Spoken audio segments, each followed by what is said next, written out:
Hey, how's it going? Invest in yourself. You hear me okay?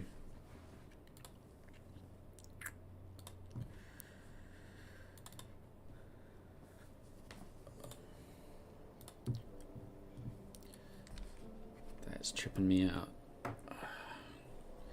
Actually, do I have that setting on? Yeah.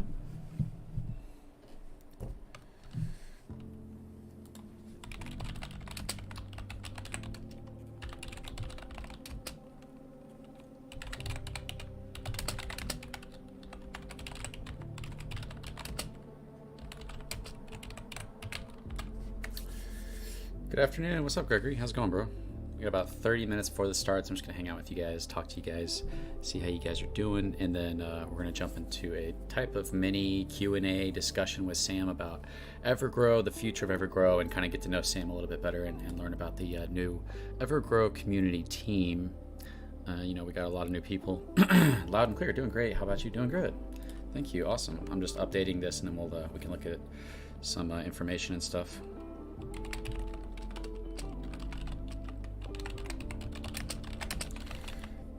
Hopefully this song don't put you to sleep. It's pretty relaxed. I can turn up the music as well. How's it going? What's up, Safemoon Dave? How's it going, bro? Hey, Dave, are you the one with the calculator? Am I thinking of someone else?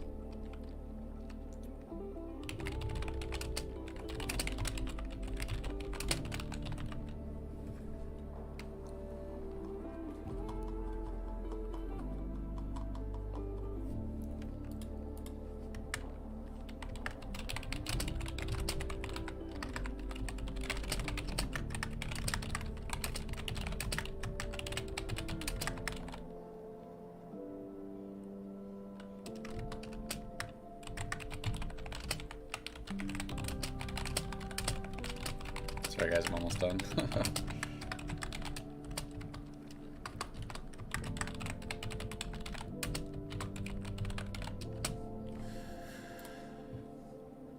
Alright.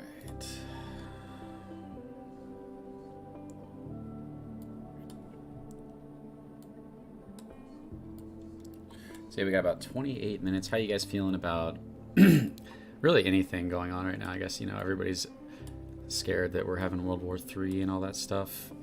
Afraid it's going to impact the market, the crypto market. And yeah, crazy times we live in.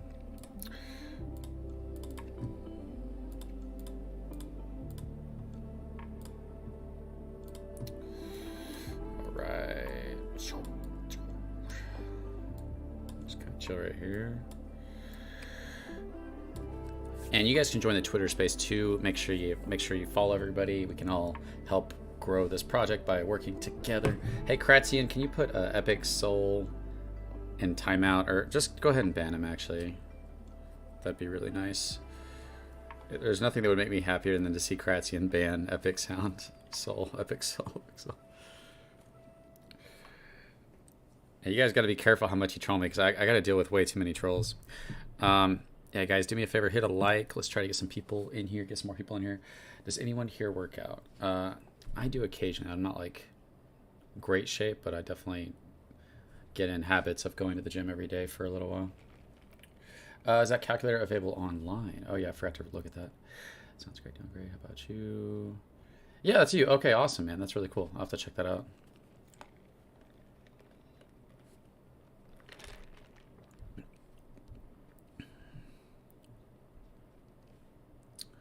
I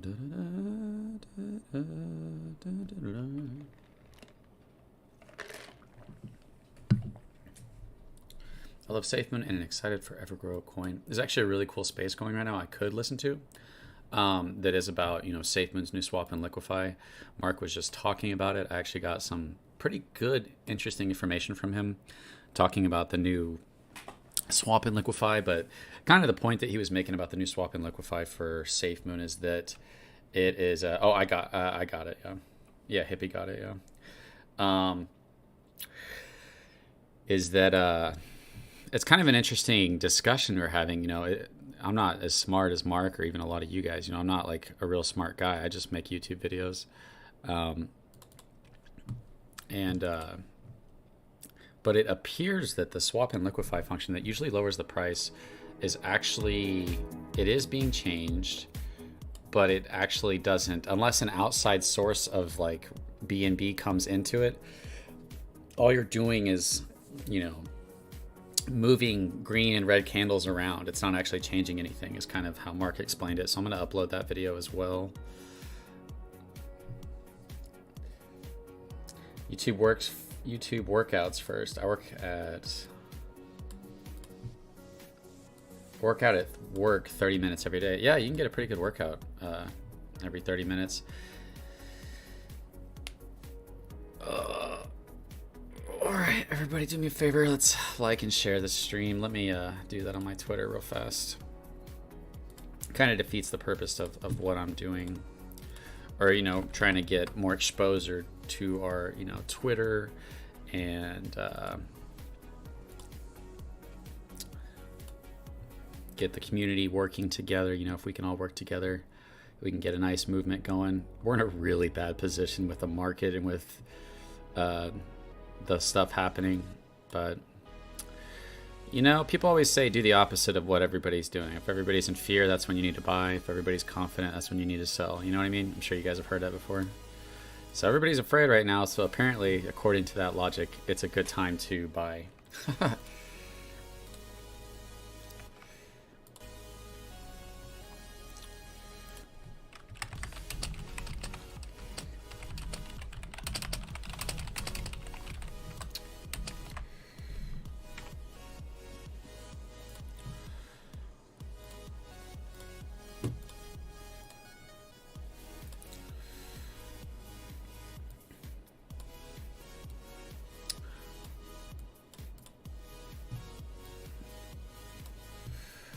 Let's see. Can't wait for you to start beta testing Creator. Yeah, I'm excited about it too. I don't know when that's going to happen. It should be soon though.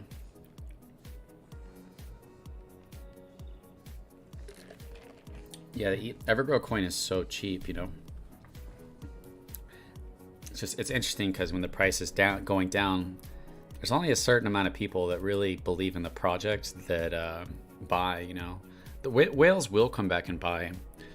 If a whale sells because they read the charts wrong and they still believe in the future of the project, they might come back in at a loss. You know, I've seen whales do that with different tokens, with Safemoon and Evergrow.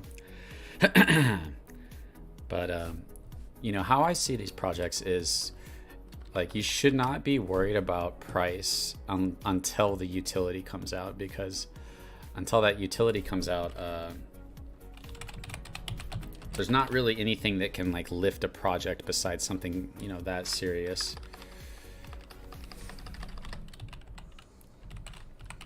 Why is this not working? That's odd. Oh, I'm an idiot. I'm in the wrong area. I was like, why is this not working right now? So yeah, we're down to the 4.6. I mean, what do you guys think the price is going to go? Because 4.6 is really cheap. You're looking at around $500 for a billion tokens, and we went up all the way to oh no, we went up to 1.6. Okay, I thought we went up to the 3.5. No, we did. I'm looking at, it's further back. We did go up to 3.4.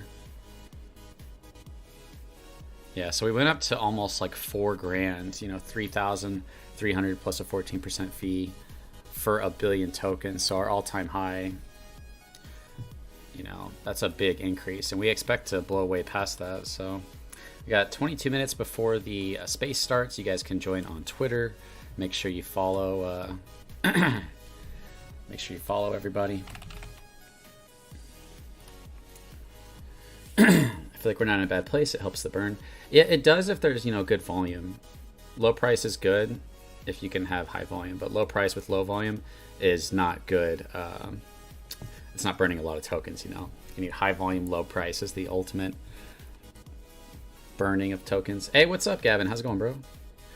I feel like we're not in a bad place. It helps us diamond handers to fill our bag goals. So we got 20 minutes before the space starts, guys. You know, I'm just doing as much as I can. I'm just one man. I'm trying to help Evergrow grow. I'm putting out high quality videos. But ultimately, it's up to our utility. We're about to see the NFT marketplace launch, and they're going to take their profit. I mean, it's a very interesting thing that you look at as they launch the utilities one at a time, and all the profits going towards buyback and burn. I just feel like we haven't seen that in this space. So to start to add NFT, then Crater, then the gaming market, or the gaming, and then the metaverse, and we're gonna have people on Crater. I mean, I'm gonna get on Crater. I think that if you guys are content creators, you should make an account on there. Hey, what's up, Maurice? How's it going? For any crypto, you can cover anything and get better tips than you would with YouTube or Twitch, and you can get tipped in like Evergrow coins. So that'd be awesome. I don't know who would want to give up their Evergrow coin. Maybe somebody who's rich, or maybe only tip just a little bit. But the entire point of holding it is that you think that it's going to take you places. So, why would you want to give that away? But you can still tip in fiat and in other cryptos as well. So it's not like you have to give your Evergrow away.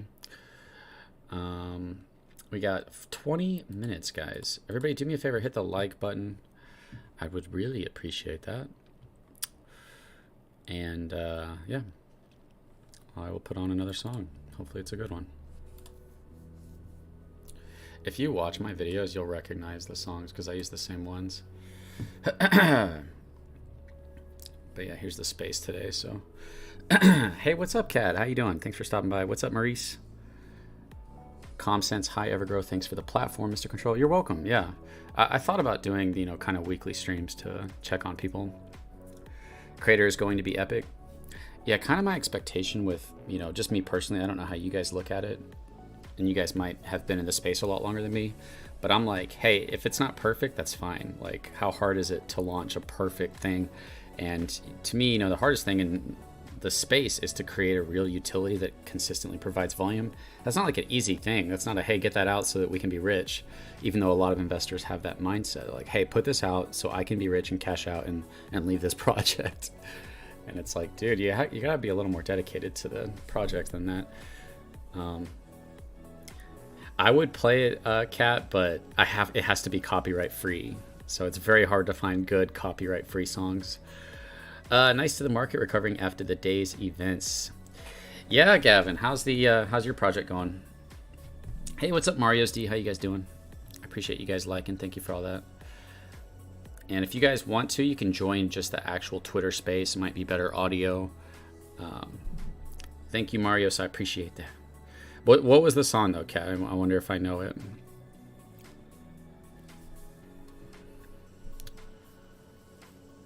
Absolutely enjoy your videos and your analytics. You have the undefeated mindset.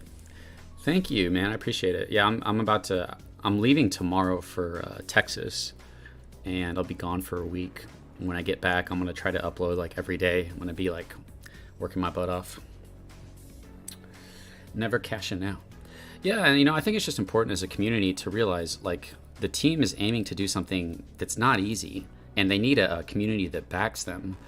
And I would love for our community to take that mindset of not like, hey, when are you guys going to do this? And you guys said you were going to get this out, earlier. What's taking so long? Instead of taking that to just be like, hey, what can we do to help? What can you do to help your investment? If we all take that mindset, that's a part of what can really make this project succeed. It doesn't need that, but it would definitely help. I still think that despite a lot of those type of investors that just are like, hey, when am I going to be rich? And they don't contribute, they don't share posts, they don't vote on anything, they're constantly whining. It's like, dude, you're not helping anybody. Those type of investors. We're doing great. B-Kid is surviving. That's awesome, Gavin. If you drive through Oklahoma, let me know. I live in Oklahoma. I live in Oklahoma as well. Defining moments. I would like to see something similar to Zoom with Crater. Like a meeting. Yeah, the original OG. Thank you, Sergio. What's up, bro? How you doing? Good to see you guys. It's crazy because they were, Safemoon and Evergrow were doing AMAs every weekend. So I think it gave the community something to look forward to. And then they both at the same time kind of stopped doing AMAs. So people didn't have that update to look forward to. And I think it had an impact on the interest in the projects. Because if you're not being constantly updated on what is going on and having, something big to look forward to, then I think you just kind of forget and your attention goes elsewhere. And I don't know how important that is to the future of a project. That's what I was trying to figure out recently. I'm just kind of ranting. If you guys want to talk about anything, you guys can bring it up. But, I was trying to figure out, like, how important is it for your investors to be super hyped about your project and constantly engaging with it? I feel like at a certain point, it might not matter too much if you're not actually producing anything worthwhile, like an exchange that actually brings in volume, or an NFT marketplace that people actually want to use, that ends up creating a lot of volume that goes towards our buyback and burn, or like Crater. Crater's a unique one. I haven't seen anything like Crater, and I'm definitely excited to use it. So part of my thinking is that it is important to maintain, like to not let it die, but it's probably not as important as when things are happening, right? So I think keeping people interested until the big things happen, and then you have to really, as a project, capitalize on the high interest in your project, especially with the price. The interest in a project moves with the price. So the prices on everything is way down, so views are down, people just aren't as interested. I've been in a couple pre-sales and everybody just sells right off the bat. It's really toxic. So let's try this song. Yeah. All right, guys, we got 15 minutes. It's called Day and Night. Oh, that's funny. I thought you were talking about this rapper that I know that has a song called that. The original OG. Hey, what's up, Gold Pro Unlimited? How's it going?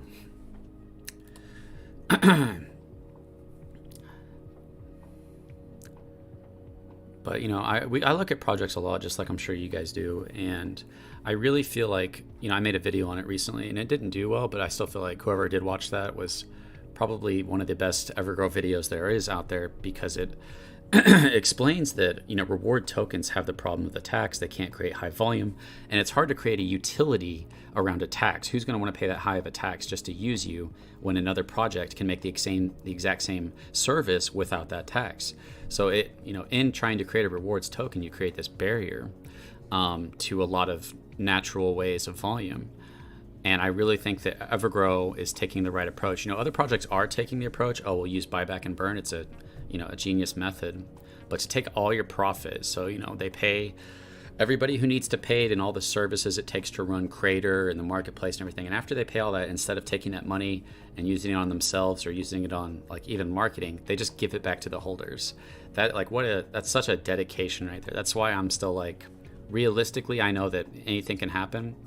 Something could fail or just not do great.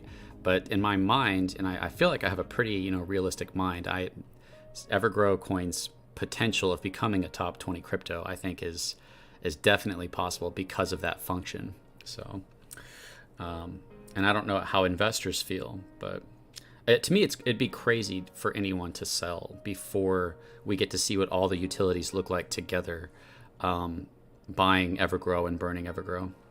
Hey, what's up, Paul? How's it going? What's up, El Gringo Loco? Matt Mugno. Well, I guess you'll be coming down 35. I'm in Texarkana. Nice. Probably, yeah. It's only about a 4-hour drive for me. I'm an EG for passive income in the long run. So, yeah, and, it's like, I've heard that before. I heard it the first time Sam said it, but I don't think you realize the fullness of it. And we're going to finally get a taste of that with the NFT marketplace. We'll get to see what the buyback and burn function looks like. And then we'll always have the NFT marketplace. They can keep releasing NFTs or, volume from other people using it. It's going to be cross-chain. And then, depending on the games, how people, what kind of interest people have in the games, we could see volume from that. The exchange that we're making, could see volume from that as well. And Crater, obviously. And when you have Sam at the front of this, and we're about to listen to Sam in 12 minutes, Sam's going to come on. I'm not testing Crater yet. You know what song I'm talking about? Yeah, it's Kid Cudi. Is that his name? Kid Cudi? Yeah, I listened to that whole album like multiple times a long time ago. I am not testing Crater, but I should be up next whenever they decide to release it to a larger audience. And I know a lot about, algorithm and search and getting views and getting found by people. So it'll be interesting to see what the algorithm for Crater looks like when it comes to being found on there. If you go in there what's going to go across your feed. And if you're a creator on there, which if you're a creator, I advise anyone to go on there and make an account and just start talking or doing what you love, whether it's yoga or music or whatever, talking about crypto. I'm trying to decide what I would do with my account. I would probably talk about what cryptos I'm investing in on the side, because I don't really like promoting those, but I'll just let you guys know, hey, I have no idea if this project's going to be good, but I'm going to buy it. And I've bought into quite a few projects, and nothing's doing good right now, really. Doing good to how low, how down the market is.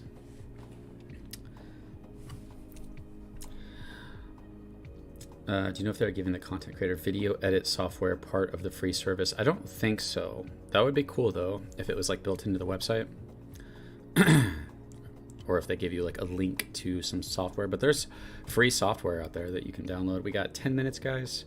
And like I said, you guys can go on to the actual space if you guys just want to hang out there. I just do this for our YouTube side of things.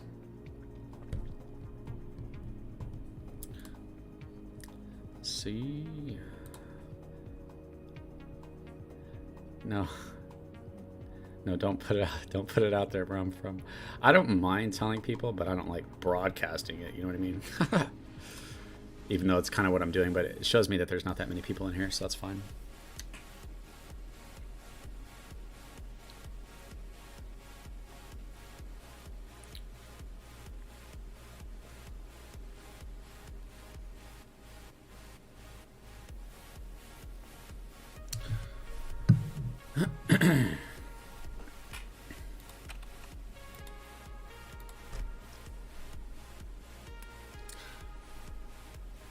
Agree, Evergrow is one of my very long-term holds. And another thing about Evergrow is it's so interesting, how lucky I am to get in on Evergrow. But it wasn't even Sam. I didn't know about Sam. You go to the website before their launch, and it was like cartoon pictures of them. And like, I think most investors are turned off by that. Like, we want to see your face because that's just full transparency. The whole cartoon thing. A lot of people do that these days, and you can click on it and go to their LinkedIn and see their actual faces. But a lot of people do that. So it's not like Evergrow's the only one that did that. Lots of people do that. You click on their LinkedIn and it shows their face. But I started looking at the tokenomics because I was just like looking for pre-sales, and the tokenomics is what caught me. I was like, buyback and burn is insane. And I'm like, these rewards are insane. And that's really what caught me about Evergrow from the start, was the buyback and burn, the rewards. And I did the math, and it came out to like $180 or something per billion in volume, per billion tokens. And at that time, a billion tokens, there was a time, I think my first video on Evergrow was $16 per billion tokens. So anybody who watched that video and threw a couple hundred in is still sitting way up. You know what I mean? Anybody who listened to my videos in the very beginning is still way, way up. And they probably made their investment back just through all that volume. And they probably sold some when we were super up, because it's hard to hold through very high numbers. I don't know about you guys, but it's hard to sit on a number that just keeps going up, 20,000, 50,000, 100,000. It's not easy to do. Because every step of the way, you're worried that you might lose it all, even if you're really confident in the project. Hi, fam. When does it start? Mayhem, welcome to the chat. How you doing? It starts in 7 minutes. Yes, and same. Good to hear you're in Oklahoma, not Ukraine. Yeah, I know, right? What's up, Rapsa? How you doing? Only thing I have constantly growing and farmed is XUSD. Nice. You're in XUSD. That's awesome. That's when you bought in, Kat? That's insane. You probably don't want to say it, but did you get a decent amount, or did you kind of just throw a little bit at it? All right, guys, we got 7 minutes. They'll be going live. You are the man for that video. Yeah, I thank you. I appreciate that. I mean, you guys still chose to buy, but now I'm worried. I don't want to talk about any project unless I think it's going to do well. So I'm really skeptical. I constantly get offered whitelist. People want me to work with them and be their YouTuber. And I'm sticking with Evergrow and Safemoon right now. I almost made a video on another project because I got offered a whitelist spot. And then after talking to some people about it and thinking about it, I decided not to do that. Because it's very hard to turn down whitelist spots. Whitelist spots are potentially tens of thousands to hundreds of thousands to millions. We know that whitelist spots for Safemoon and whitelist spots for Evergrow would make you a millionaire. So it's not a small thing to constantly get offered those type of things. But I don't want to shill a project and have tons of people get dumped on, and then be like, hey, Crypto Control, thanks for telling us about that project that screwed us over. But, I feel confident telling people about Evergrow when it was $16. I feel confident telling people about Evergrow when it was $67 is when I made a video on this channel. And I still feel confident telling people about Evergrow right now because the best part of Evergrow hasn't happened yet, and it's about to. Bought at $38 for $1 billion. That's awesome. Yeah. I mean, that's insane. If you put in a couple thousand, then you're sitting way up. You did that with Shiba in October. Nice, man. Yeah. I didn't expect Shiba to have a jump like it did. You got 5 minutes, guys. It's about to start. I threw in $100, and then when it started going up, I'm like, okay, another 100. That's funny. That's good though. You probably had some good returns though. I talked myself out of the whitelist, and I talked myself out of 1,000 at launch. I put 1,000 at launch on different tokens like Vetter token, and it dropped down like super hard. I was like, well, this sucks. I talked myself out of 1,000 on Evergrow, and if I had done 1,000 on Evergrow, I think I would have been at over $1 million at one point, even not even being in the whitelist. So maybe not. Maybe it only would have been like 500 to 600,000. I don't know, but overall, I'm in a great position. That's awesome. Yeah, it's amazing to, you still chose to invest. You still took that risk and gambled. It's not like I can take credit for you doing that, but, I played a role in helping people find Evergrow and make money. And that's what I want to do. I don't want to make money in crypto off of screwing people over dishonestly, because I could. It's very easy as an influencer to say, hey guys, check out this project after I already have a big bag. You guys all buy and then I sell it. And I'm not going to do it that way. If I can't make money honestly here, I'm not going to do it at all. So I want to make money with you guys. And I think Evergrow is our best bet right now. I bet you are a whale. I'll tell you what. Throw out a number of what you consider a whale is, because I don't want to say how much I have, but throw out a number of what you think a whale is, and I'll tell you if I am or not. I got in about a week after your video, but I'm still up. Every time I buy my DC, it goes up instead of down. Dollar cost average? Yeah. Sorry to hear that, Dave. That's okay. The big stuff hasn't even started yet. The NFT marketplace, Crater, the exchange, the gaming platform, the metaverse, and the person leading it. Sam is going to be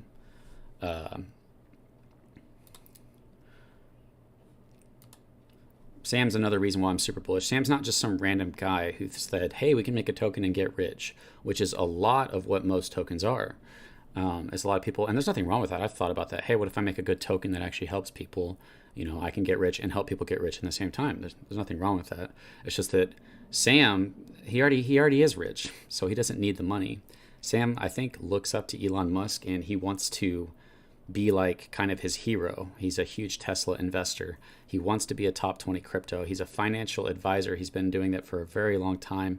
And he is just a very smart guy. So when you put all our utility together with Sam at the helmet, yeah, I mean, it would be dishonest for me to tell you guys that Evergrow might not moon one day. You have about 75 billion. You're welcome. Nope. You had about 50 billion at the beginning. Nope. See, I'm not a whale. See, what do you guys consider a whale? I'm not a whale. I've never been a whale in this project. I screwed myself out of being one. I'm not saying I didn't have a decent bag, but I don't know if we got 2 minutes before it starts. If I was going to say like what a whale actually is, I'd probably say over 100 billion. Yeah, man, it was you that educated me on EGC, and I'm still grateful. You're welcome, Bear Claw. I want to do that. I want to find another great project and tell people about it. But right now, I'm going to continue to talk about Evergrow, because I think this is going to make people money. 900 billion? Oh, no. Yeah, I never had over 100 billion. I never had over 70 billion. I'm not going to give my bag away. I did sell part of it at one point. All right, we got 1 minute, guys, before it starts. I've told you guys this before, but I got... yeah, and it's fine. I don't want to say that part. But yeah, a bunch of crazy stuff happened. And kind of the Evergrow is the only good thing happening, because my girlfriend got in a car wreck going 70 on the highway. 2 days later, we got hit by a tornado. It was a small one, but it was still like kind of crazy that it happened that close to each other. And then I lost my dad. I'm just gonna be honest with you guys. I lost my dad. I wasn't super close to him. It wasn't like a huge loss, but he was still my dad. That's why I'm going to Texas, is to bury my dad.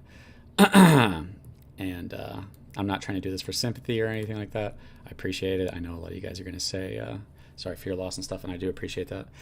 And then the only positive thing I had there was I sold a little bit of Evergrow, and it wasn't a whale, but it was enough to, help me in my life a little bit. Why don't we see Moonshot when the price gets low? Well, it depends on how much they have on the buyback and burn, and you don't want to waste it on these whales that keep tanking the price. If whales are going to sell, let them sell at these low prices. That's ideal. Like, I don't know what they're doing, but let them sell. You know what I mean? Hey everyone, just give us a couple of minutes. We'll bring people up. Let's get started. So just hang on.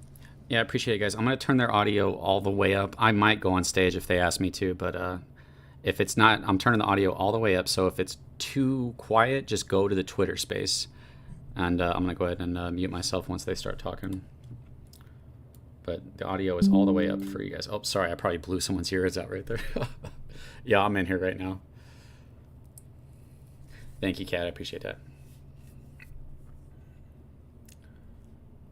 Sorry to hear that, Safemoon Dave. Yeah, it's, life is rough. We all got to deal with it. But EGC was like the only positive thing, except for my girlfriend, obviously, in that time.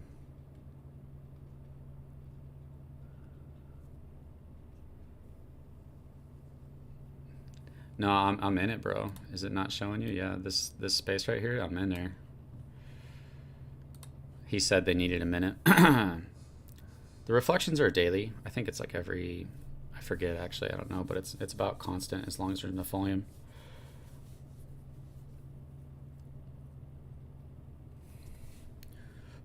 I'm gonna mute myself, but I might go up on stage if they ask me to, and I'll go say hi. If they don't, I'm just gonna stay down here and hang out with you guys.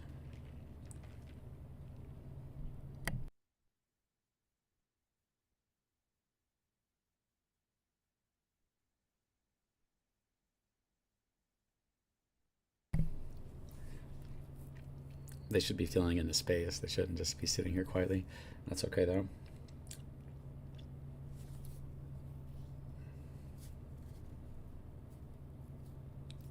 Yeah, go to the Evergrow Coin website, you guys. They have the website that you can use to check your reflections. If you're not seeing them, you can literally see how much you have, and you can pay the BNB gas fee to get it to go through. So that's pretty cool.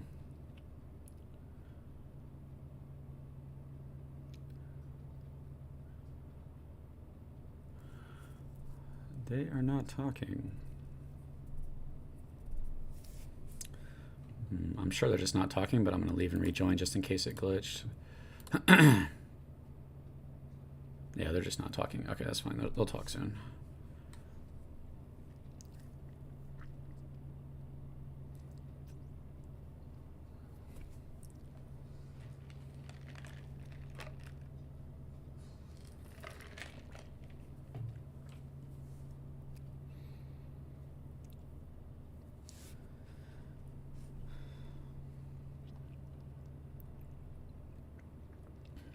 Rocket Surgeon. Shout out to Rocket Surgeon. This guy's really cool, dude.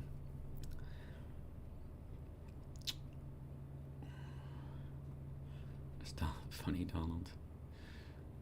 There's Evergrow Man's in here too. EGC for life. I don't know why they're not. Good afternoon, everybody. Welcome, welcome, welcome. 214, 253 strong. As Paul said, we'll get started in a little bit. Good to see everybody. See some happy faces out there. UGC fam, Daniel S. Hey, buddy. And Sam we trust. Bunch of familiar faces out there in the crowd. Fantastic. Emery02. Hello. Sheba Bill. Blake M. Hey.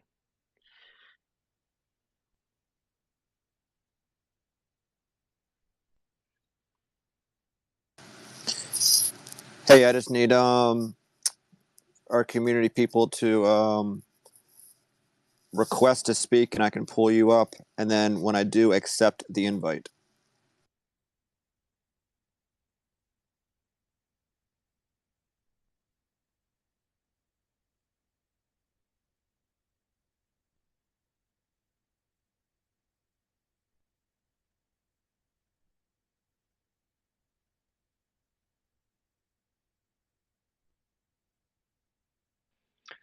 Mr. Crypto Control, always a pleasure. Good seeing you.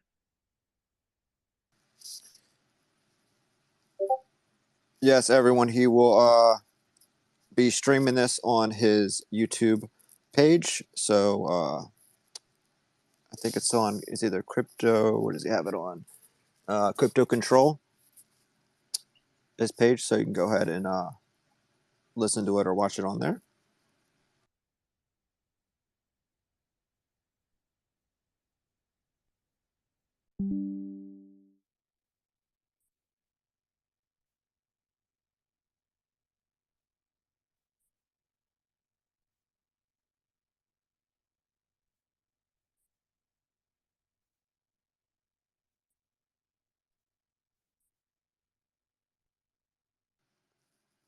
Okay, let me go to Frank. Let's see, guys. There's some guys up here that will be able to come in and out and speak, and not speak because some people have work and stuff. And we're doing this a little earlier because, as we know, Sam is way ahead of us here in the U.S., so it's very late. Is the end of his workday over there, so that's why this is earlier, not later. Just letting everyone know. Okay, we got you up there, James. Where's Nikolai? Okay. Good morning, everybody. Oh, it's in the How's everyone future for doing today? Frank. What's up, It's the Frank? future for me. Yes, it is. How's it going, mate? It's going good, man. Good, Yeah, mate. trying to get it all set up. Nikolai, you up to, there you go. Nikolai, you there? All right, great. All right, I think we got everybody. Okay, everyone. I guess we'll get started here. This is a very informal. This is not an AMA.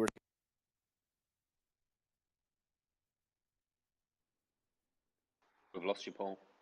Started strong. Oh, there we go. Am I there? Sorry about that. Okay, we'll get started. This is a very informal AMA. It's not even AMA, just very informal talk between us, the community leaders. We got Sam here, and let me go and introduce everyone. I'm Evergrow Paul, one of the community managers. We got Frank, he's another community manager. We got Cody, another community manager, and then we have our community leaders with us. We have Nikolai, he's our Telegram manager over there, and we got EDC James. He is he's a Telegram admin, another one of our community leaders. And we have Rocket. I think we lost him. I think he's at work. So Rocket should be here somewhere. I could bring him up. He'll come back. He's another one of our community leaders. So he's a Discord admin. And we have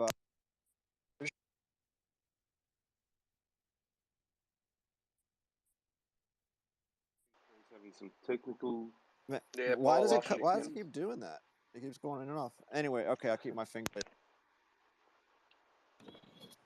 Look, it keeps going back to that. That's weird. You guys got me? Yeah. Okay, good. Got you. Yeah. Okay, so let's start it off a little bit. I think I introduced everybody. So Sam, what would your can we just talk about, the real quick, the state of the market with the recent events and the situation going around in the world, and what you think it's going to do to the markets and how long? Just a quick summary on that. Okay, so you got me on the first question. I have to now tell everybody what's going to happen on the markets. Well, we had an interesting day today. We saw a big dip in the pre-markets, which I think everybody anticipated, and then the markets kind of rebounded a little bit. look, I'm not in here to give sort of financial advice or try to predict where the markets are going to go. Conversation I've had to have with people over many years is that if we look at the data, I think the data shows something like 85% of major market falls correct themselves within 12 months. Many of them correct themselves much quicker than that. And they all correct themselves eventually. So obviously we're talking about the broader equity markets and global stock markets, etc. with that. But we've also seen the same with crypto in its short history that, again, unless people believe that's it for crypto, it's never going to be around, which I think we're past that point now. Then I personally, have confidence that the same patterns will emerge out of crypto. I mean, I've known a lot of fund managers over the years personally, and they thrive on days like this. One of the advantages of fund managers is they never have to effectively address the underlying clients, because a fund could have, a million people invested in it. They never have to personally sort of speak to clients. And on days like this, I know they thrive on days like this because they're bargain shopping. And we saw that in the markets today. We saw the markets drop dramatically, global markets down, NASDAQ dramatically, S&P dramatically.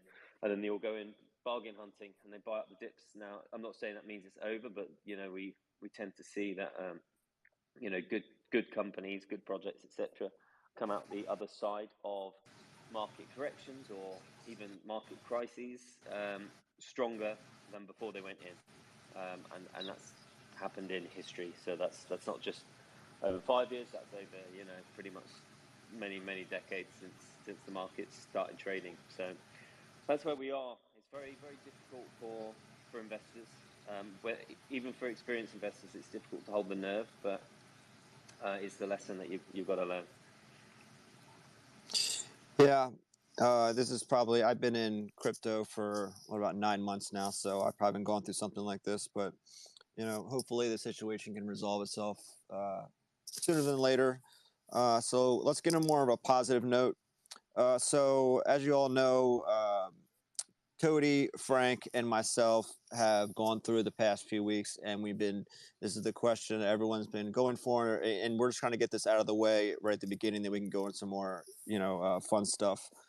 So I know, sorry, Sam, but so we finished our first phase of beta testing, and Sam, can you just kind of go over real quick, our first phase of the beta testing is over, and what to expect next with Crater, because that's been all the questions that are under the thing. It's just an update on Crater, on the next phase of beta, and the next phase of Crater.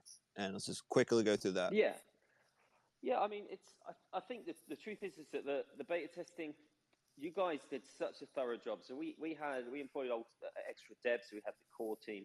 We had you guys all basically deep beta testing Crater.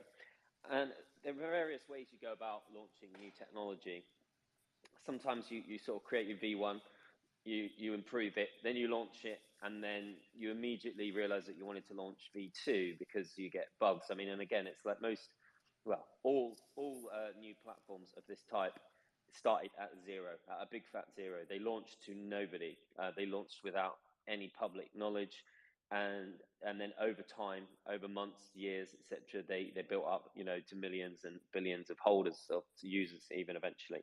So Crater's going through this public scrutiny that no project has ever been through before. So, we couldn't have developed Crater before launch. We're employing, a large number of devs, paying people a lot of money to work on this, and they've been working on it for many months. So it's what started out as a kind of version of Patreon, a fairly basic platform. We've evolved into this huge social media platform that encompasses what we believe are the best features of all the social media platforms that ever existed. Got rid of the stuff that was surplus to requirements and added features based on feedback from the beta testers, etc. So,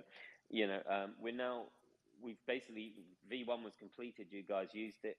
It was buggy, had lots of great features, but there were also things that we wanted to add. And we thought, do we go back and try to, keep improving V1, or do we just go straight to V2? So we employed another couple of devs to work full time with our existing team, and they've been working on V2 now for 2 or 3 weeks. So we're deep into it. I was actually on it today, checking it out. So I think we're still good. I mean, we always said that we wanted to have 1,000 users online, by the end of the quarter, which would still technically be beta testing, but it's obviously a live platform where we can do AMAs, and I'm pretty confident we're on target. But also, I think what the community have to understand, I get messages people saying, "Why don't you just hurry up and launch Creator, man? Like the price is tanking." I'm like, the price has got nothing to do with Creator. The price is tanking because everything's tanking. The other 1,000 projects that are losing value aren't waiting for Creator to come out, so it's not really relevant. But what we do know is if we can get Creator right, if we can get it as good as we think we're going to get it, no one's going to care if it's launched this week, last week, in 2 weeks, in 3 weeks, in 4 weeks. It's not relevant to anybody. This is the problem with crypto investing. It's like they want everything immediately. I do want to address one thing though. Obviously, our original roadmap, had very short deadlines for getting Creator out and for getting the NFT marketplace out. And those original versions of Creator and the NFT marketplace were actually pretty much built and ready to go way before the versions that our beta testers saw. And we looked at it and we said, Evergrow has become a huge global project now. The standard has changed. We now know that we need to not just produce a half decent NFT marketplace or a half decent sort of Patreon copy. We actually have to produce something incredible now, because we now have the most unbelievable opportunity that any company's ever had, and that's to launch a new platform, a new social media platform, a new NFT marketplace into a user base that's pretty much going to be 100,000 strong on day one. This is the most unbelievable opportunity we've got, and we weren't going to screw it up by falling to the pressures of Q1 being the 1st of January. No, Q1 is the 31st of March, and we are comfortable with those deadlines. We're very comfortable with the NFT marketplace development. We're comfortable with Creator, which is obviously a huge build. So that's where we are. We're deep into the V2 build. Everything that was fed back by beta testing. The reason we didn't need to go to the 50 beta testers was because we already had sort of 15 beta testers in total, and it was basically job done. And I think you guys know that too. If everything you fed back and wanted fixed and added is done, we're looking at a pretty damn good platform coming up. So that's the status, and we're still very confident that we'll get those 1,000 users onboarded by the end of the quarter. We'll have a fully functioning Creator, and we're pretty confident on the timeline. It's the same with the NFT marketplace as well. In fact, we expect that to hopefully be a little bit earlier than most people think. Hey, Sam. I'd like to Sorry, interject go ahead, here. Cody. Yeah, I appreciate that. Hey, Sam, how are you doing, by the way? Jumping right into the technicals. Certainly appreciate the updates. I know everybody's been waiting for this stuff and waiting. But, I mean, that aside, how is Sam Kelly doing today? Thanks, Cody. Yes, it turned into an AMA pretty quickly. It's like, hey, you tricked me in there saying it was a chat, but it's fine. I'm good. I mean, look, there's been no secret that we've been through, tough times over the last few weeks in terms of FUD and attacks and all nonsense and dirty laundry being aired in public. But the truth is, I actually think that we've come out the other side of this a far better group of individuals, a far better team, a far better company, a far better project. We've actually built, I think, strong alliances, allegiances with other projects as a result of all the stress we've had in the last few weeks. And I mean, several projects reached out to us and sort of offered their support and said, we're amazed by what you've done in our space, and keep going, be positive. And that's been a really lovely experience. I'll be honest. There's some great projects out there, and I think this crypto positive thing has been really important. I think sometimes you have to be dragged down, in order to sort of reassemble, look at what needs fixing, and you guys are doing a brilliant job on getting the community, sort of realigned together. Look, the truth is, that when price is going up, everybody's happy. We don't get any negativity at all. Right. And then price goes down, we get bombarded with fake accounts. I tweeted the other day. I mean, someone will go, I'm a top 100 wallet and FUD. And then I look on their profile and it's like they've never mentioned Evergrow. I'm not going to say what else they're involved in, but they're obviously not an Evergrow investor. They're just trying to create FUD. So, we can't take that stuff too seriously. I think, from my personal point of view, it's really difficult to not get engaged, because I don't want somebody who's an Evergrow investor today to see someone's comment and think it's true, and then miss out on what may be an incredible opportunity to be an Evergrow because they believed in some FUD. That's why FUD is harmful and upsetting, because I'm not going to sell my position because somebody's said something bad about Evergrow. You guys aren't. People who know the project and understand it aren't. But maybe someone who's just come along and they're a bit insecure because the price is falling, that stuff could hurt. Yeah, absolutely. And you're putting yourself in the line of fire right there with that, just like anyone is. And I think that's admirable, and I'm glad to hear you're doing well. I know there's a lot on you at all times as a chairman, and I'm not sure if that's something that really, everyone or some people are cognitive to think about at times, so we're glad you're doing well, Sam. Appreciate you being here. It's really interesting too, isn't it? Being in this crypto market is nothing like being in another financial market, right? The request for constant updates, unlike something like the stock market, right? Or like you mentioned, FUD and stuff like that, which is very, very different than any other financial area or any other type of investing. So I've always thought that's really interesting how it's just a totally different world. It is a cutthroat dog eat dog world. It's in a brand new infancy, as well. I mean, what do you think about that? Yeah, I mean, the strangest thing to deal with is the hunger for daily updates and the dozens of comments I see every day. Like, I'm like, man, we talked about that like on an AMA 10 days ago, and people are asking for an update. I get it. I think it's a maturing industry, but it's an incredibly new industry, and you have lots of new investors. And as I said on a tweet the other day, if you invest in equities, if you invest in a registered stock, you're not going to hear from that company more than once a quarter. As simple as that. They're going to release their data and they're going to have an earnings call, and that's how you judge them. If like quarter to quarter. In crypto, we've barely got through a quarter, and we've had to update the community over and over again on the same things. It's like it's a strange thing to see someone selling like Evergrow right now, and it's this compounding effect. If one person sells, then another sells, and I might say, well done.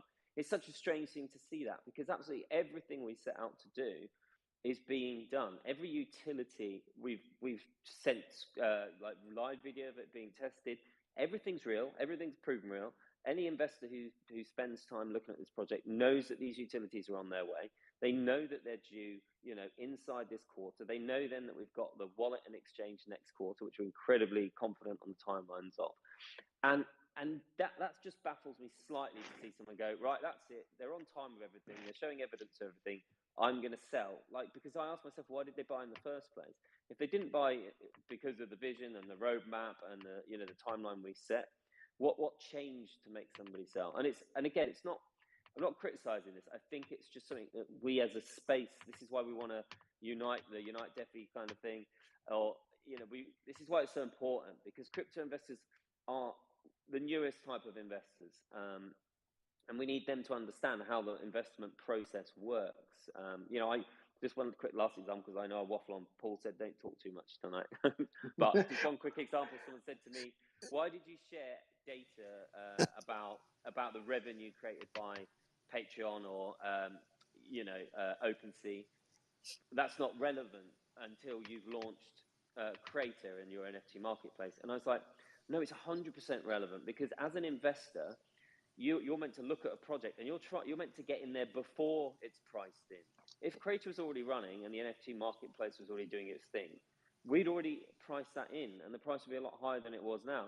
So this is where investors, it's called speculating for a reason. Like, investing is known as speculating, because you are taking some risk. You are saying, is this team actually going to release Creator? Does it exist? Is there really an NFT marketplace? If so, is it going to be really good? If you believe that it is, then you know that there's a lot of upside from here, but you take that risk of getting in now. If you get in after it's launched, that's all going to be priced in. It's going to be too late. It'd be like, I always hark back to Tesla, but us early Tesla investors were investing in Tesla before they even made the Model 3, when Model 3 was a concept with pre-orders. And if we hadn't got in early, we wouldn't have seen 30x returns over the next 2 years. because we speculated, we believed in Elon Musk, we believed the Model 3 would come out. We didn't say, I'll tell you what, I'll wait until they sold 1 million Model 3s and then I'll buy Tesla when it's $1 trillion. We bought it when it was at $25 billion or $30 billion. And that's just the point. You've got to do a bit of speculation and you've got to have some patience to be an investor. So, we're just having a chat today about general things. This is kind of what I learned as an investor. I made so many mistakes when I was young. So don't think that I just nailed investing overnight, because I screwed up 100 times before I started getting it right. Suppose patience is a virtue Morning. never had more meaning than now in crypto, right? Exactly, yeah. Good morning, Sam. How are you? I'm good, man. Good evening Frank to you. from the Good future. morning. I've got a question for you. I've got two questions for you, actually, as a matter of fact. At what age did you start investing? Okay, so that one, I used to sit with my grandmother, who was a Polish immigrant, moved to the UK when she was a little girl. So she was a refugee during World War II. And I used to sit with her on her knee, and I don't know how she got into it, but she used to have the Financial Times, and she used to go through all the stocks and shares, and she'd say, oh, I own this company, I own that company. And I don't know how old I was, but I was pretty young. And I remember when I first attempted to trade the stock market, I had to get people to help me buy, because I couldn't have my own account. And I lost everything every time. I would buy, something and get bored and sell it because it drops in price. I'd buy speculative stuff, trying to, get my money to go up 10x. It's all a very familiar story. And I lost everything. So I started investing when I was a teenager. Into my 20s, I, invested in commodities, Forex. I studied technical trading, fundamental analysis. I did all of this stuff, and I still screwed up time and time again. I invested in Netflix when it launched, and I made about 40% and sold. Can you imagine, the mistake I made, selling Netflix after a few months? And I did that over and over again throughout my 20s. Just screwed up time and time again. I made a little bit of money, or sold when I was sat in a loss because I couldn't wait it out. Now, my average hold is 2 to 3 years minimum. That's genuine. I will get into something and I will not look at it. And it helps today. I don't think about losses. I don't look at those losses. I consider them paper losses unless my conviction has changed about something I'm investing in. I just ignore it. I don't log in. Don't check my valuations. And also I would say that I took a long time to build up my portfolio, and I didn't. Don't invest more than you can afford to lose. And I say that genuinely. Put a bit aside every month from your pay when you're earning money. Invest that, and you'll eventually build up a pot where you can take more and more risks. I gradually got used to very volatile markets and taking more and more risks. But I never left myself financially vulnerable. I never left myself where it was either my stocks or paying my mortgage that month or anything like that. But I'm a very speculative investor now, which is why I don't sort of worry.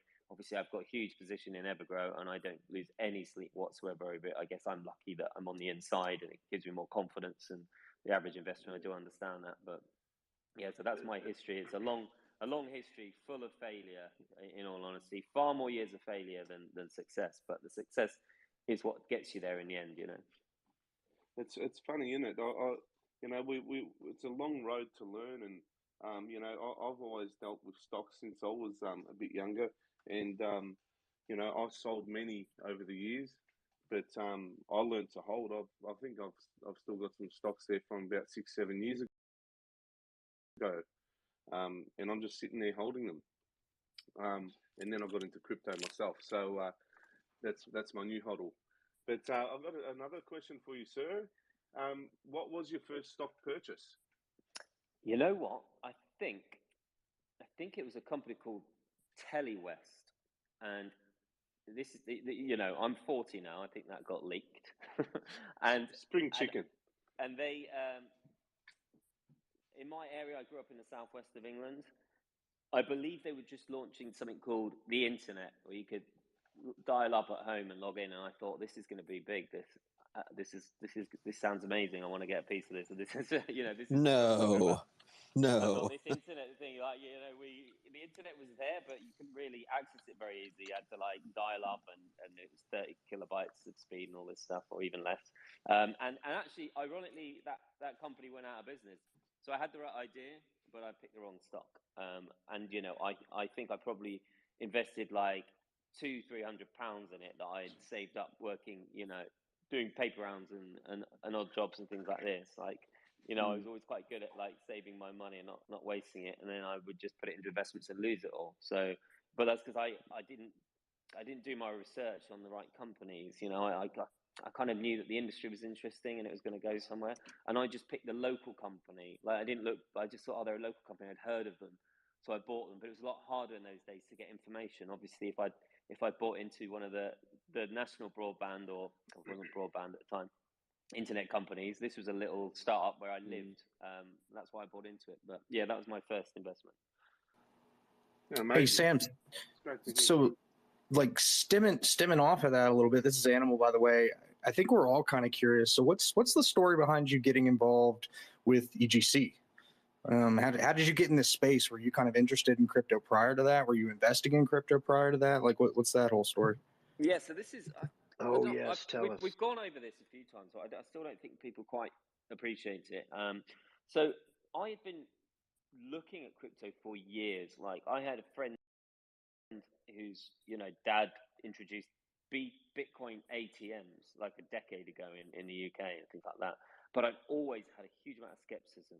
And I missed out on the big Bitcoin run and all these things. Like I said, plenty of mistakes along the way. And then I did start looking at projects. For about 2 years, I was studying, you know, projects on the way I would study the fundamentals of a company in the same way. And, you know, I did buy in. You know, I've dipped in and out of crypto for a few years, but not prolifically.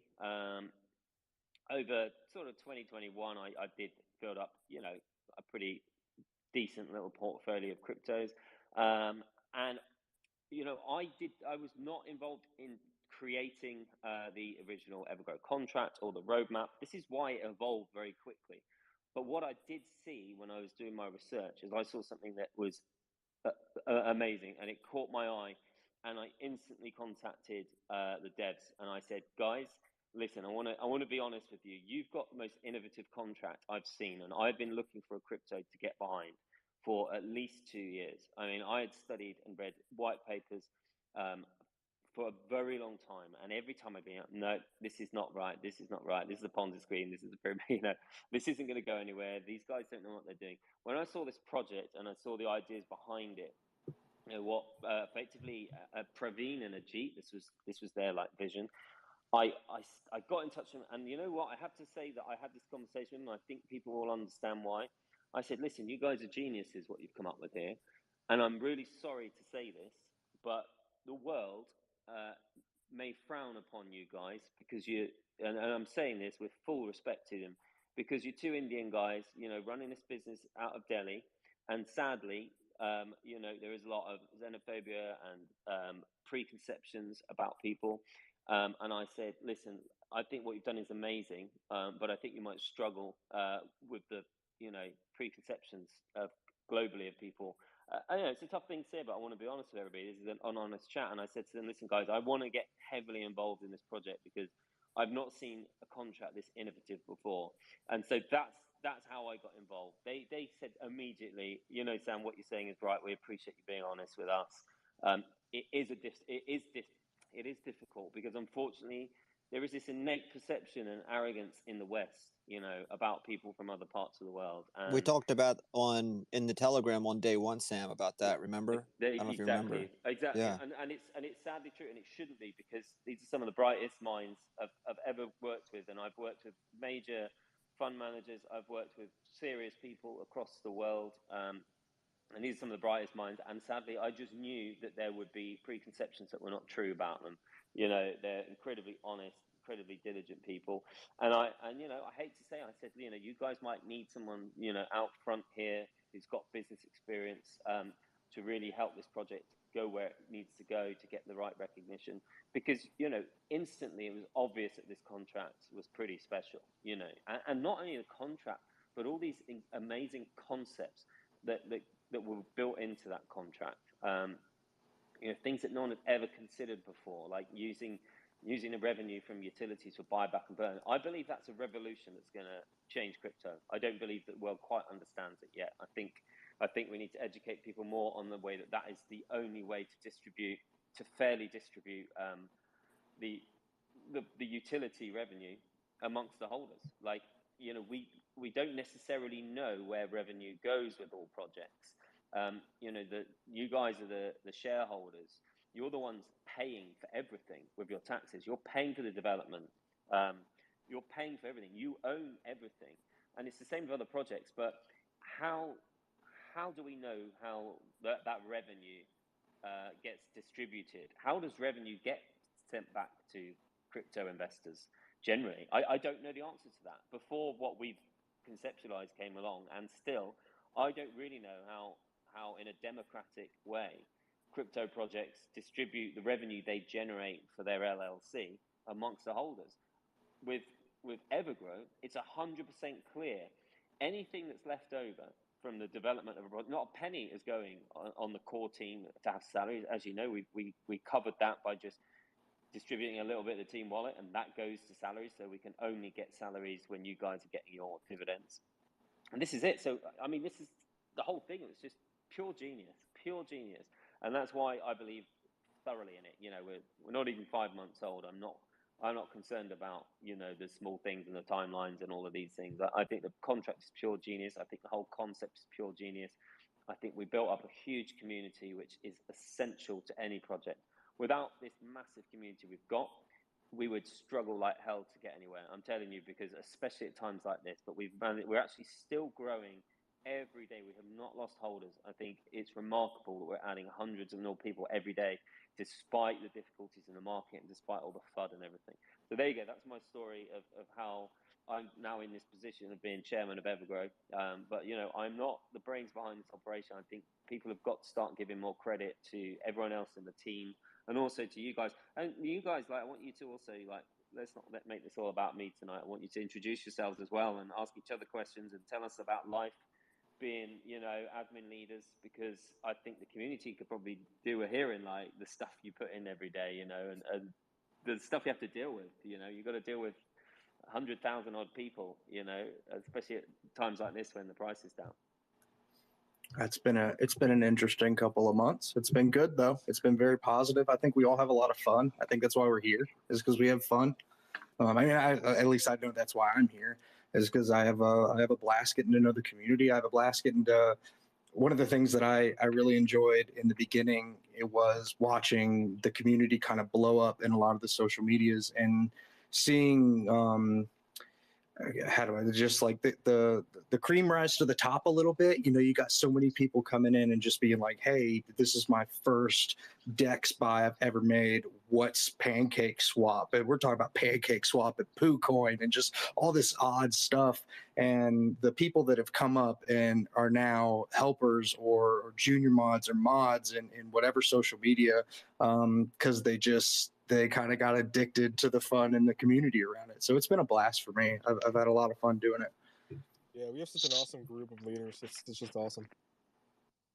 Absolutely. Started out with a bunch of peers, and now for me, it's a lot of you guys have become my friends, and it's awesome. And that's what I see a lot in the crypto space is, a community, an inclusive community, it's fantastic.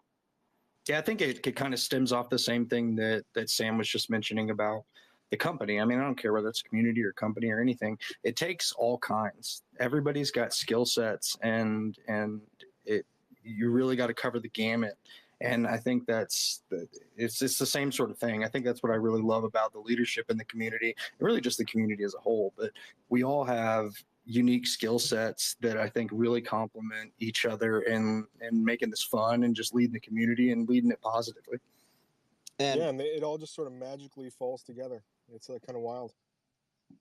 Yeah, I wanted to say that, everyone up here, besides, Sam, everyone up here came from the community, even myself. I was an investor on day one. I missed the pre-sale, of course. I didn't know about EGC, and I found it on day one. And then I was literally in Telegram, and Jacob asked me to, I was just talking so much. I was talking with Sam. I think he was in there, and we're all just talking. He asked me to be a mod, and I was so happy. And then I just saw Discord over there. I said, can I go over there in Discord and make that happen? They were like, sure, go ahead. And I built up a team over there in Discord, and literally everyone up here. And of course, we transitioned from one team, and we brought more up from the bottom, and everyone worked their way up. Even me. And I started out as a mod, and everyone up here, Cody and Frank, Nikolai, Rocket, James, Animal, everyone is from the community up here. And I think it's in order to get usually start as a helper, and then you go from a mod and you keep going up. But even myself, we had to show Sam and the core team that we were dedicated to Evergrow, and we were dedicated to we didn't do this for money. I mean, we did it because we all had investment in it, yes, but we did it because we're having fun also, and we actually like the challenges every day. Now, of course, does it we find ways of doing stuff better every day? Have we made mistakes? Of course, everyone's going to make mistakes, but that's what happens when you're learning on the job and you're learning as you go. And Cody and Frank, I just want to let everyone know, when Sam started this, the community management team. It was going to be me, Cody, and Frank, and we run we're in charge of the Discord and Telegram, and so we took that challenge, and we have the other, and also everyone go follow the community page, the Evergrow community page. That's very important. That's where you answer all your questions on Twitter, and then we talk to everyone in Discord, everyone from Telegram, and the best ideas. So it's one great team, and it's not just one person. Yeah, 100%, and it's not just, and it goes beyond that. We every day we wake up, and the investors are our bosses. Like you guys own all of us. Like this is one thing that's really important. This is why I try to answer questions as much as I can on Twitter. I'm generally more of a Twitter guy. It's because it's like you guys, this is why we have this community team now. I think we have about 75 people in total supporting the community. And that is because anyone who's invested in Evergrow, whether you've invested $50 or whether you're holding $1 million, deserves customer support. And we do recognize that, because you're our bosses. Like as coin holders, you're our bosses. And we recognize that. What thing's been amazing, like watching you guys as our community leaders and managers, is how we're all like learning the space together as well. I mean, I can't remember, Paul, if I got memories that you didn't even really know how to use Discord, and now you're running one of the most successful like crypto Discords. Is that right? I had no idea. All I knew is that Safemoon had a huge Discord, and I was like, how come that Discord over there, there's 5 people in it, no one's talking? And I was like, can I go over there? And I spent the next 4 days on an hour of sleep each night trying to build it, like just watching YouTube videos. And then I started, some people from the community started helping me, and just it evolved from there. And I, people that were so interested in it, I just said, hey, why don't you come help out? And next thing you know, I built a team around me, and we just built a Discord up. So you had no idea about it. I don't think people quite appreciate that. There's certainly an element of learning on the job, because you guys, your community leaders, managers, every question anybody asks you, you try to get them the answer to, and I think you generally do get the answer to. And that can mean coming to myself or the dev team. And I don't think people realize, if they drop you a DM on Twitter or in Telegram and ask you something technical, how much work you guys put into giving them that answer. I mean, you come to me, you come to Praveen, etc., and to Jacob, and you ask us questions that one person has asked in the community, and you guys have taken it on your shoulders to say, I'm going to go out and I'm going to bug people until I get the answer to this. I bugged Sam so much, guys. You do, man. You have no idea. I do. It's great because you care about one person getting that one answer that they want, and this isn't even a public thing. You guys don't understand the thousands of direct messages we receive. And they're not just going to dismiss someone and go, I don't know the answers to that, I'm afraid. They're going to go, right, I'm going to get you the answer, even if it means going right to the top. And we'll give them the answer. And every time we do that process, everybody learns, and then next time they can answer that technical question about, how do these elements work? And this is why the project is blossoming, so beautifully, and why we're taking on more investors every day. You know, we're at a big discount now. We can use that word, I think. But I don't wake up and worry about this project. I'm just super positive about it. I just think it's great. And I think it would not be like this without our immense community team, which is really what this whole sort of session is about. Hey, Sam. Yeah, piggybacking off of. Go ahead, buddy. Oh, sorry. You know, being in the crypto space and everything, I always like to say, you know, we're the little people, but, you know, as community leaders, being little people, we get to have a voice and we get to listen, and you get like literally direct customer service. You know, Frank's on the other side of the world. He's in the future. He's in Australia. We've got, you know, a lot of us, some of us are in Maine. I'm in Texas. We're all over the world, but we've all come together all because of this, you know, all because of EGC. And as community leaders, it's like, hey, we're all little people here, but we all have a voice now. And that's why I love being here. You know, it's just fantastic. That's amazing. Yeah, love that. You know, and I love the conversation here because really that was the whole point of this spaces was to just be informal, you know, to chat with each other in front of the community, let the community know some of the, you know, more personal aspects about us versus just the straight technicals all the time, you know. You mean we're human, Cody? We are not robots, even though Rocket is the bot lord. Yeah. Hey, Jacob. Rocket. We bought Jacob. Like a robot. Hey, Jacob. With his picture there. Jacob might be a robot. I don't know if he can talk now or not, but he was in there out. I brought him up. Don't know if he can talk. I think Jacob won't mind me telling the world that he's currently grouting a bathtub in his house. Everyone thinks we have these like glamorous lives, but we basically work all day and then at like midnight we find a job that we haven't done around the house and get it done. So Jacob sent me a picture of his grout and said, I'll be listening in. So I think he's probably grouting his bath at the moment. I got a question. Nikolai, since being promoted to, you know, running Telegram over there, what's it been like since the changeover, and like, you know, what have you seen over in Telegram? How's it going? Yeah, thank you for your question. It's good. It's going good. You know, we had a lot of FUD in the previous days, and to be honest, it was expected. While we are waiting for our utilities to start to be, you know, up and running, we expected that we will face some FUDs, and we were ready for that.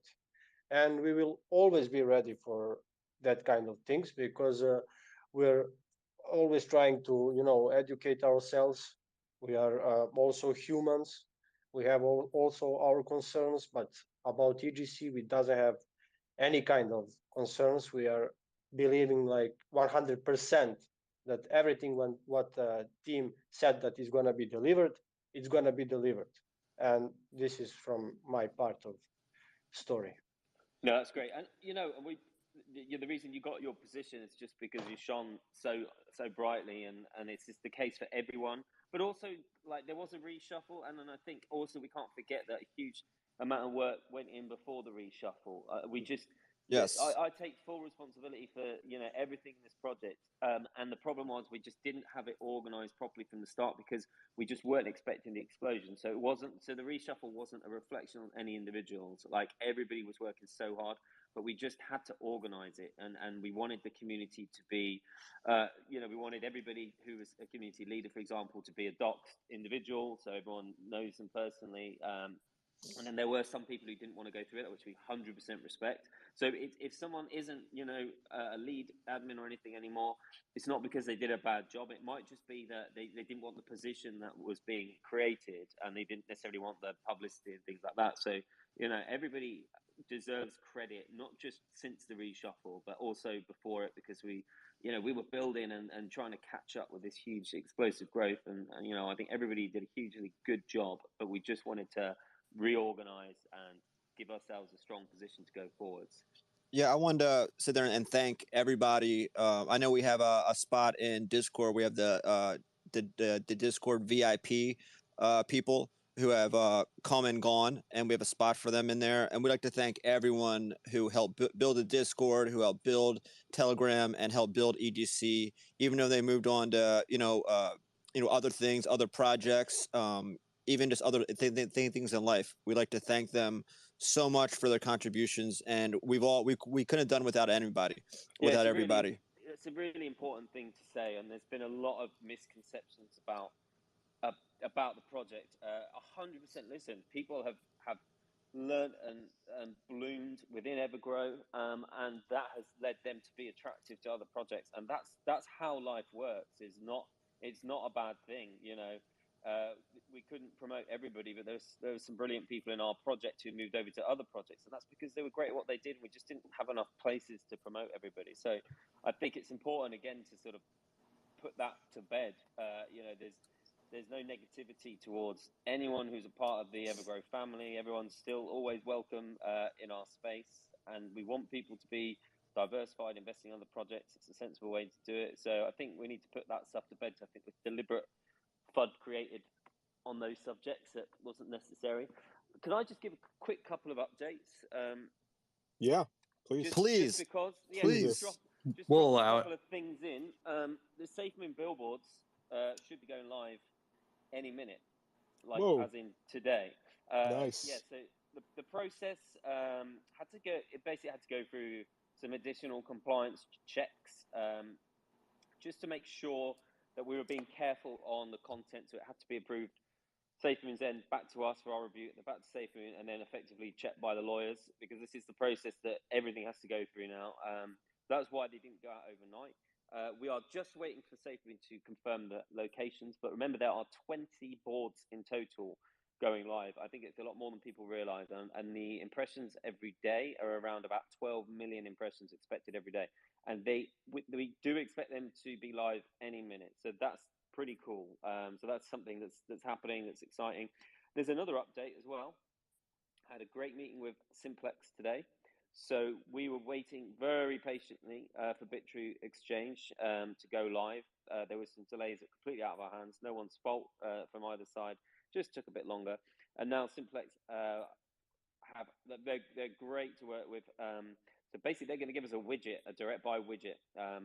That sounds simple on the surface. It means you can just literally plug in your debit card, credit card, and buy Evergrow with fiat. In addition to all the other things, that widget's going to be on our website as soon as it's ready. It should be pretty quick. I mean, I hate giving timelines to you guys, but within a week or two, the Simplex widget should go live. But the connotations of that are far greater. And, we're working with Simplex for, as we've said, wallet integration. And hopefully, and I don't want to say too much, but hopefully not just our wallet. That's all I'm allowed to say. But a direct buy button in a wallet is a very rare and powerful thing. And we are doing everything we can to get that in, not just our wallet, but other wallets as well. And that would make us, one of a very few batch of important projects that have got that ability. Whatever happens, the direct buy button will be in our own wallet. So that's going to make it very, very easy. And it's also going to be on our decentralized exchange. And I've got to say, we're building a really nice relationship with Simplex. We're really impressed by them. Incredibly supportive, not just in terms of our integration with them, but they're supportive of us as a project as a whole. So we're really grateful. So those are two really cool bits of news, things that I know you guys have been waiting on, that I can tell you now on this call. That's exciting. That's massive. Hey, so question for you, Sam. I don't think most people know, and quite frankly, I don't really know, but how does Bitru play into the whole Simplex deal? What's the connection? Yeah, they basically just needed one of their approved exchanges with a liquidity pool set up with us. As simple as that. It's not necessarily always going to... We are working with them on some more technical stuff for the future, some features that... And again, I've got to be quite straightforward that this is ongoing stuff. There's no finalized agreement with Simplex. I'm not going to speak out of place and say, yeah, we're definitely doing this. But I can say that we're really impressed with working with them. And we are discussing some ideas that could be pretty awesome for our wallet and exchange. And that's all I can really say. I can't make guarantees, but I just feel that, there's a real exciting possibilities ahead with them. And also Simplex are doing some pretty cool stuff, which I'm, again, not going to leak because they haven't told their world yet, but they're pretty cool. They're pretty innovative, and there's some exciting stuff coming out from them as well soon, which I think will actually help our project in the long term. That's awesome. Yeah, we'll try to not just bombard you with one buy button. But that's fantastic news. Thanks for sharing that. You know what? I really hope it's gonna not be too long, because the people up at the top at Simplex have said, like, we really want to support Evergrow. Let's push it. We just have to wait and they said, look, we know you waited a long time. We're going to try and prioritize this, and we're grateful for that. They don't have to do that. They could just third parties are tough. Queue. Third parties are tough. No, but they're tough. But we've also there's a lot of positive experiences working, and we're learning a lot along the way as well. Hey, Sam. So the other update maybe you can give on the NFT marketplace. I know we've been getting a lot of questions, and we got the surprise coming, and you said you think this will push the volume up and everything. Can you give us a little update on the NFT marketplace? How's it coming? Are we still set for middle of March? Give a little update on the NFTs.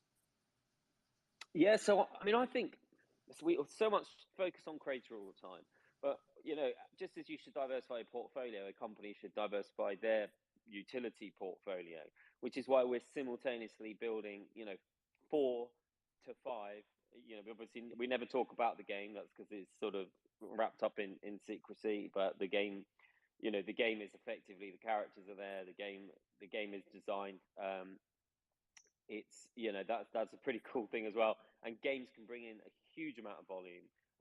So everyone focuses on creator because I think it's the sort of golden goose, as they say. But I actually think that we can't risk one utility having to carry our project. So we're launching 5 utilities in the short term, which we think will all generate revenue. And the NFT marketplace is, I mean, you guys have seen what it looks like. I believe it's like a beautiful marketplace. I don't think there's a better looking marketplace. Complete bespoke design. This is not a template. This was designed by our design team, who are actually NFT specialists themselves, and passed on to a third-party dev team who have been working full time on it. It's going perfect. I think it's going to be absolutely beautiful. And as I said, we don't have any issues with the timeline. We all seem to be comfortable. We believe it will launch comfortably within this quarter. Whereas with Creator, I think it's going to be squeezing to get it right at the end of the quarter on time. But we're happy with working under pressure. With the NFT, we don't feel too much concern about the timeline on it. We think it's going to launch comfortably next month. And yeah, we think that we're going to demonstrate the power of Evergrow as a project with the launch of the NFT marketplace, because it's something where it's a lot easier to generate revenue straight away. And I think it's going to be really interesting to see that.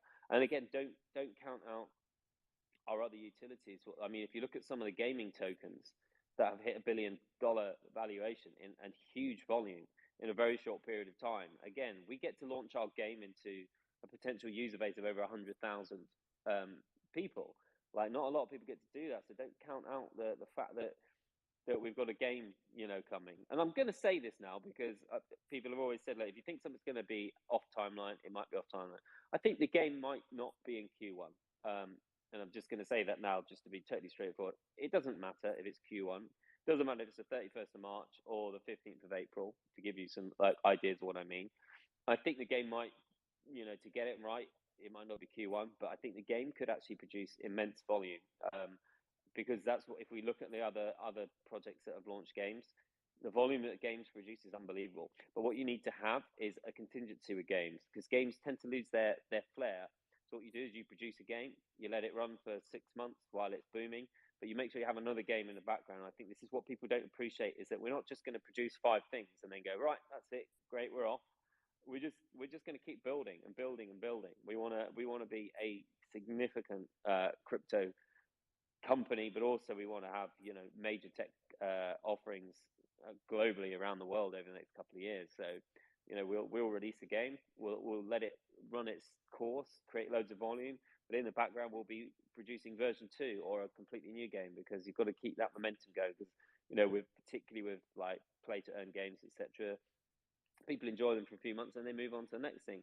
If you don't understand that and you base your whole project on one game, then you get that pump and dump chart, and it's game over, literally. So we're trying to think longer term.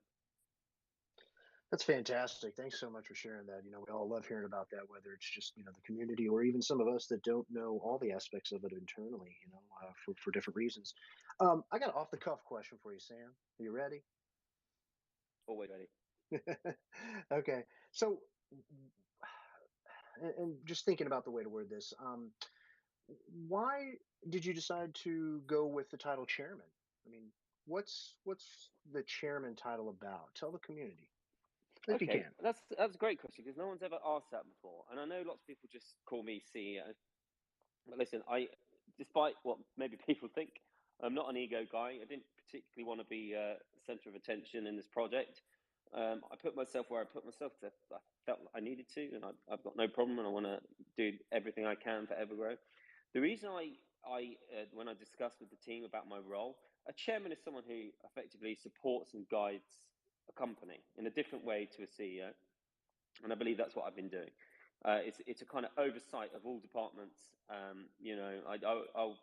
I'll talk with all parts of, from marketing to dev to community, etc., to operations. I kind of like work with everybody and try to give strategic guidance. That's the role of chairman. I've always said that if at some point we found someone to be CEO who would bring huge value to Evergrow, I'd rather leave that seat open, and work with a great CEO as well. I don't need to call myself CEO and chairman. I've got no interest in any kind of power trip or anything like that. And if someone presents themselves to our project who would be a brilliant CEO who would make Evergrow even better and more powerful, I would 100% support them being appointed as CEO and myself remaining in the role I'm in. That's a simple reason. I said to the guys at the beginning, let's keep the seat of CEO open, because for the benefit of the project in the future, if someone could come along and bring huge value to Evergrow investors, then I would rather we had that seat open so it wasn't some kind of controversy. Oh God, Sam's like leaving and stepping down. Why? Blah, blah, blah, fud, Yeah. Rumors, all this nonsense. I'm not going anywhere, but if we could have someone like take that role who could just, bring in contacts and Wall Street and, all these things, you've got to think longer into the future. And I've always been someone who plans strategically, years ahead. And people have always said that about me. They say like, business wise, you're always thinking at least 3 to 6 months ahead and never like the day that you're in. And I'm like, that's because like when I wasn't thinking like that, I would always make mistakes and screw up. But when you sort of look ahead, don't kind of dive in and go, right, yes, I can call myself CEO of a big crypto and I can become a famous guy and all this nonsense, which I just don't have any desire for. So that's the answer. The seat is open. If we can find like an awesome person who can bring huge value to this project, I would 100% be happy for them to be CEO, and I will stay in my role as chairman. I think it's the right role for me. That's very enlightening. Appreciate you sharing that. I know you and I spoke about this the other day, and I just thought that was such a great story. And you're right. I mean, I don't think I personally have ever heard anyone ask that publicly either. So again, thanks for sharing that. One other thing I got for you too is talk to the community verbally a little bit about the new hashtag EGCFam for the community hash. Yeah, I mean, to be honest, it's look, the Evergrow Army, which is what our original hashtag was, kind of just came out of the community very, very early in the first week or two, clearly inspired by Safemoon Army. So it wasn't like an original thing for us anyway. But it also, it represents this like it's us versus them mentality. And obviously we had a lot of issues with that kind of divisive mentality over the last few weeks. And this hasn't just come out today. We you guys know this. We've been talking about it for a little while now. We're not an army. This is not some kind of war that we're going into. Like I said, I want us to collaborate with other projects to help bring value, help bring the community together. It's as simple as that. We're a family of people here. As I said, that everyone's become friends, not just with the leadership and the managers, but with the community as well. And I just think it's far more appropriate. And it was this morning, obviously, we wake up to such like awful news in Ukraine. And we all chatted, didn't we, this morning? And I said, or whatever time it was for you guys, I said, look, I think today's the day to just pull the plug on this and just say, like, from now on, we are EGC fam. We're not Evergrow Army. We don't need that association. Let's be a family, not an army, And that's why. That's a simple answer.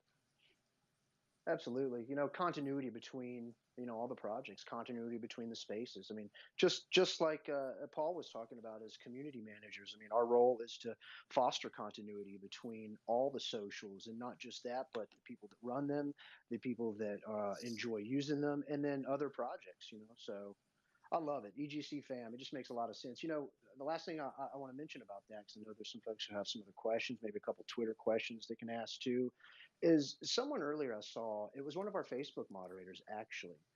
He's also a Discord moderator. He, just casually dropped in and said, oh, I really like the new hashtag. I already have been calling everybody that on Facebook when I help them. I just thought that was really neat, so. I think it was meant to be. Yeah, I think it's meant to be too. So Sam, you're obviously we had a couple people about this. It's kind of a two-part question. One, so I'm on the East Coast. Obviously, I've already documented. I'm on the East Coast in the U.S. We have a lot of, obviously a lot of people that live in the U.S. You're over in Europe.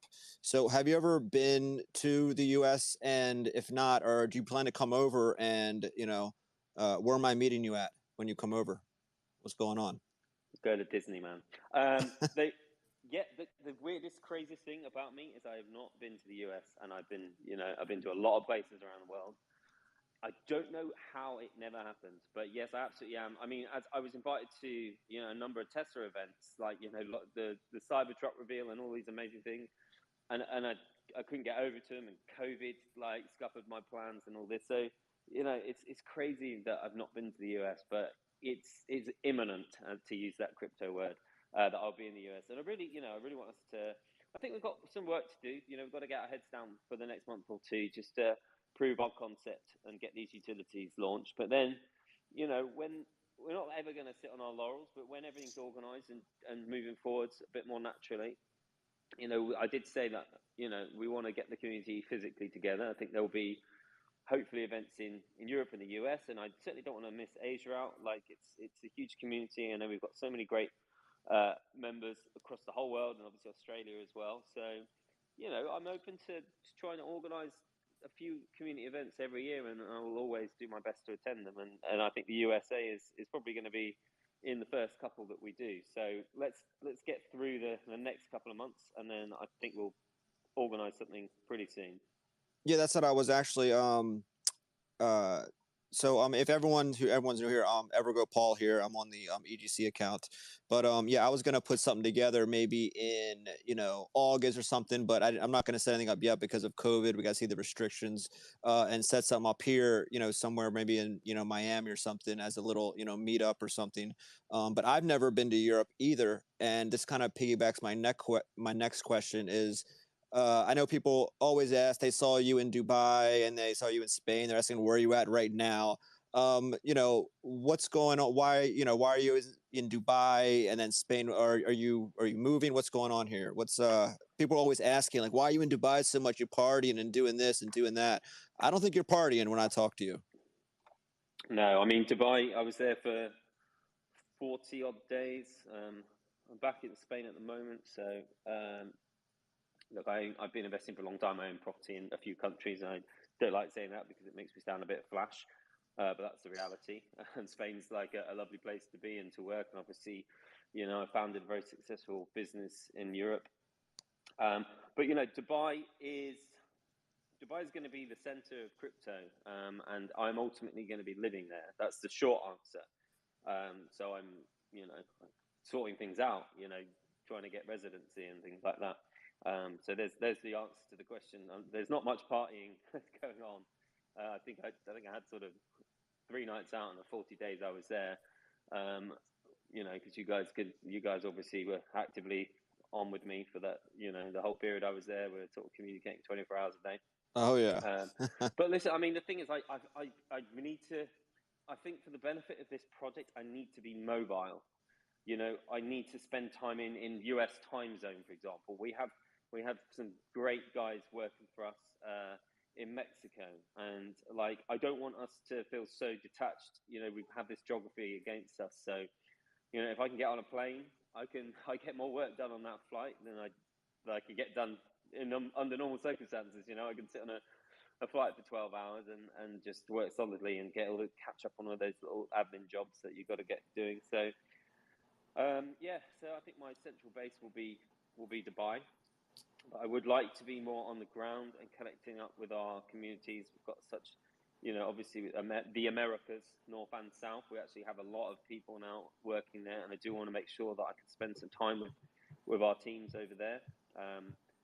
And obviously India is an incredible important place for us. We have, a big team in India as well. I'd like to get out there and see those guys.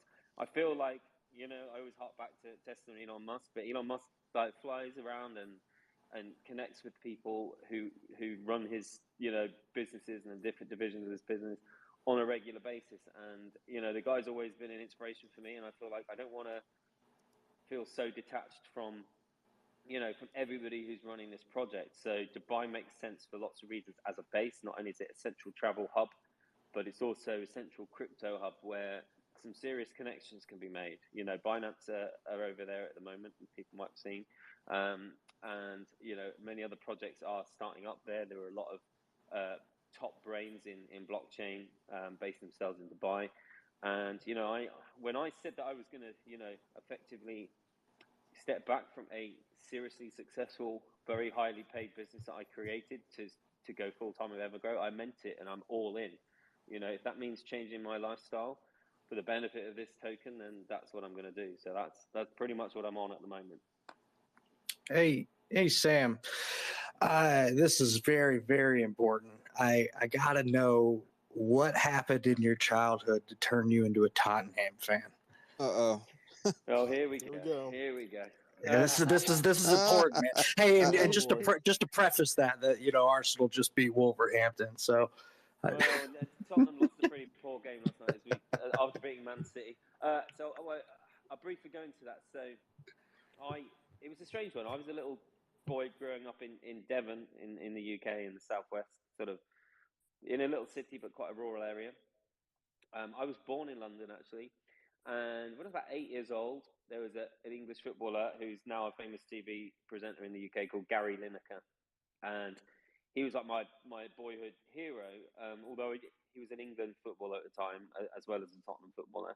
And the first ever football match I went to was with the football club that I kicked around at school with, and they organised a trip to Wembley, the old Wembley, and Gary Lineker was playing that game to become the all-time top goal scorer for England, or to match the record, I think. And he missed a penalty against Brazil, and the game ended 1-1. And Gary Lineker, I don't believe, ever played for England again after that. But he was also Tottenham's top striker, and they went, so I think I always like to back the underdog. And at 8 years old, I was like I said, Tottenham are going to be my team because Gary Lineker plays for them. And then I was talking to my dad one day. My parents were divorced, so I didn't always see him. And I was talking to him, and I said, I want to listen to the radio, Dad. And he was like, why? And I said, because Tottenham playing. And he said, Tottenham? And I was like, yeah. And he said, I was a season ticket at Tottenham a season ticket holder at Tottenham when I was a kid. And we never talked about football. My dad was, a teacher, an educator, an academic. We never talked about football. So it was meant to be for me to support Tottenham. So although I had no idea that my dad was a season ticket holder when he was about my age, when I was a little boy, it turns out that Tottenham were always in my blood. So there's the answer to the question. All right, I'll allow it.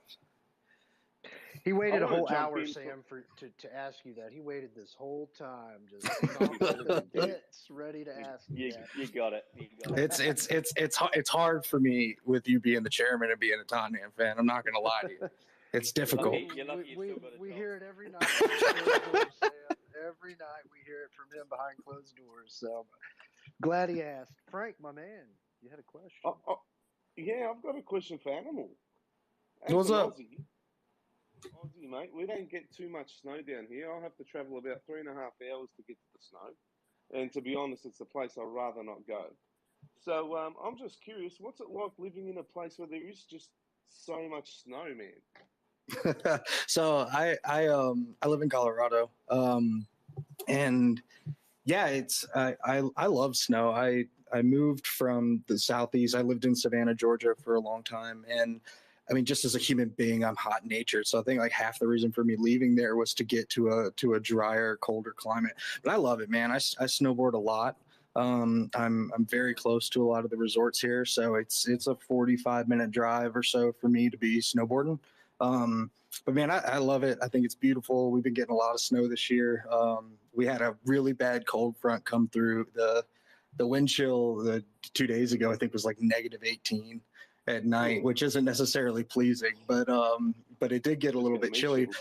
Yeah, man, but we've got some pretty regular snow this year so far, which has been nice. It's been like 6 to 8 inches every 2 weeks or so, pretty much most of the winter thus far. So I love it, man. It's definitely for me. I know it's not for everybody, but I love it. Yeah, I'll take the sun all day. Yeah, man, I get it. Too good, yeah, too good. Colorado's beautiful, but you Come don't to have any Texas. oxygen over there. Otherwise, I'd visit. Yeah. I can't, come on, y'all. Come on. I'll teach y'all all how to snowboard. It'll be great. We can get Sam on a snowboard. I can feel it.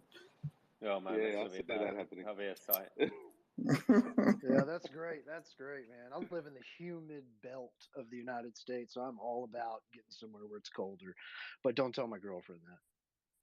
Man, you all are crazy. I am, I'm hoping that in the next, couple of years, Evergrow can, give me the life that I can, get a place somewhere where it's warm and then stay where I'm at too as well. So this way in the winter times, I can go somewhere warm and then come back here when it's warm, because I can't stand the cold. I like staying inside. I don't like going out in the cold, so I hate where I actually live, where I have 4 seasons and stuff. I'd rather be in the warm all the time. So Sam, make sure we get Evergrow up, up to up to a penny.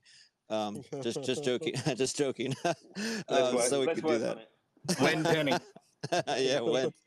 You'd think I was crazy, but I like to do the Wim Hof ice baths and all this stuff. But I live in warm countries, like Spain and Dubai are obviously pretty sunny. But so you get me in an ice bath, and I'm happy as Larry. Anyway, guys, listen, I think we should. It's been great, but maybe we should get to sort of some final thoughts. Yeah. I wanted to, I know we'll get each person to wrap something up, because I know everyone has something to say. I wanted to remind everybody about the Ever community channel. We are going to be running a show on there starting in a couple of weeks called Evergrow and Chill, and we are going to have we're going to try to have a guest on there each week. It's going to start in a week or two, and we'll have announcements coming up. And our first guest is going to be Crypto Control. He's going to be our first guest, and every week after, we're going to try to have a guest on, and we're going to provide updates. I'm going to go to Sam and pester him for at least an update or two a week, and then also have a guest on there. We can talk to them and just talk to all things crypto, about their life, about what's going on in the world. Just kind of a very laid-back kind of show. So that'll be coming up in a couple of weeks on our Ever Community page. So look out for that. And I'll pass it over to Frank or Cody, and we'll go down the line and wrap it up. I'll touch off that real quick. The Evergrow and Chill show. Yeah, that's going to be awesome. It's going to, and we're planning on having it continually evolve over time. Essentially, like Paul said, we're going to have a special guest each show. Crypto Control has blessed us with going to be the first guest. We don't have a hard date yet. We're looking at a couple weeks to a month out. So again, just full transparency. You know how things are in the crypto space. The only constant is change, right? So, but myself and Animal will be the hosts, and Paul will have a special segment on there, just like any fantastic show does. And here's Paul with the weather. So, yeah. Just wanted to kind of touch off that. I think Frank wants to talk about some Telegram shows that they have coming up as well. Yes, every Saturday, ladies and gentlemen, we are having a Evergrow happy hour at Saturday 1 p.m. UTC. So we've got our videos on, and we're just having a casual chat. We speak about Evergrow and a heap of other things. So be sure to join in. We have some special guests in there also. We've got a YouTuber coming in. His name is Jess. This Saturday. So yeah, be sure to tune in and just enjoy. Oh, real quick too, Frank, in regard to Telegram or the Evergrow and Chill show, if anyone out there in the audience is interested in being a guest or has people they know that they think would be a good guest, reach out to myself, reach out to Frank or Paul. Shoot us a Definitely. message. Let us know. We're absolutely happy to entertain a conversation, develop some business relationships with people. So yeah, definitely reach out. We're looking for them. Yeah, you can reach us on the community. The community. You can DM us on the community page. You can DM us on Evergrow, Paul, Frank, or at Lord Black. Frank's got to change his little app thing. He can't. He has a note. He has like an A thing. I can't pronounce it. Animal. Yeah. Also, just like to reiterate on our last little show, we talked about it a little bit, but here in the next several days, we'll see it all pushed out on social media. We're going to hold a kind of unique contest for at least 1 billion EGC. It'll be fun. We've run some tests with some of our moderators. They had a good time doing it, and we're going to turn it into something a bit more complex. I'll kind of hint that it involves all of the social media platforms, so it's good to at least kind of have that portion done. But I think it'll be a blast. I think everybody will have fun doing it. So kind of stepping off of that a little bit, would just like to reiterate to everybody to follow the leadership up here, follow the Ever community page. We're all invested in the same project, and if we want to promote it and be successful, we all need to promote it to make it successful. So I think this is a community effort, and everybody should help participate in that. So even if you don't want to participate too much, but join up in the socials, say hi, say what's up, step back and go about your normal life. But it's nice to just see some hands every now and then, and it's nice to see folks liking, sharing, retweeting, comment on posts whenever they can. So appreciate it. 100%. I'd like to just kind of end it here on that being said, the @Ever community Twitter page, it's there for support. If you ever need something, troubleshooting, you have general inquiries, you want to reach out about maybe an influencer you'd like to promote to the show or have us talk to, anything at all, be sure to follow and DM that @Ever community Twitter page, because that's going to be and is the official support page going forward. But give the fellow leaders up here a follow too. They're always tweeting out and putting out, updated information about the project, everything. So yeah, like Animal said, we're all in this together. So guys, it's been great. And one more thing, real quick before we cut out here, I just want to give a quick shout out and thank you to everyone that works behind the scenes to make everything happen. So all the helpers in the Discord, junior mods, of course, our senior mod Animal here, and CP, who is my co-admin that really just runs the world behind the scenes. Thank you, guys. And one thing I like to say, I like to thank Sam, Jacob, Previn, Ajit, the entire core team, and I know there's a couple dozen devs that we don't know their names. I like to thank all of them for their hard work over the past months to make this all happen, and everything's coming to fruition. It just takes time, and we're in some very exciting things coming very, very soon. And we'd like to thank Sam, especially you for even being here. But the entire core team behind you do such a great job. And guys, just so you know, me, Frank, and Cody, we're in touch with Sam every day. We talk to him every day. So any questions you have on the support page or in the Discord, they come up through us, and we'll get you the answers. And because we're in touch with them every single day, we'd like to thank them so much for all their hard work. We really appreciate it, and we'd like to thank the community as well. Anyone else got anything to say? I think we're good. Yeah, but thank you all, guys.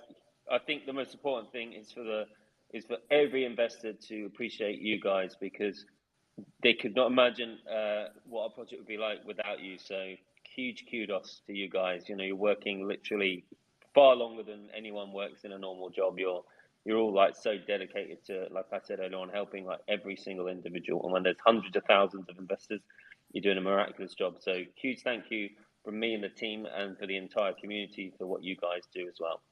I think Nikolai might have. I know Nikolai works 15 hours a day over in Telegram, so he might have you on hours at work. He works that much over there, so. I know, it's awesome. It's amazing. Yeah. All right, guys. It's my pleasure. It's my pleasure. Thanks, everybody. Appreciate it. Yeah. Take care, everyone. Thank you, guys. See you later. Okay. Cheers. Bye. Hey, guys, go. There's not really many people in here, but thanks for watching. The 40 viewers that were watching. Do you say turn up the sound? You can't control the sound on Twitter. Everybody has their own audio that comes at different levels. I can't turn them up. I can't turn one person down. My audio on my end is all the way up, so whenever I'm live streaming a Twitter space, I just don't have any control over that. But yeah, thanks for stopping by. If you guys, I'll give you guys a minute if there was something you wanted to say to me. I'll probably go back through this and pick out the things that I think investors want to hear most and put that in a video, post that on Crypto Dreams. But yeah, I'm leaving in the morning to go to Texas, so I'll give you guys a chance to say something. And if you guys don't, then I'm just going to end it here. I appreciate you guys' support. Appreciate the likes, the shares.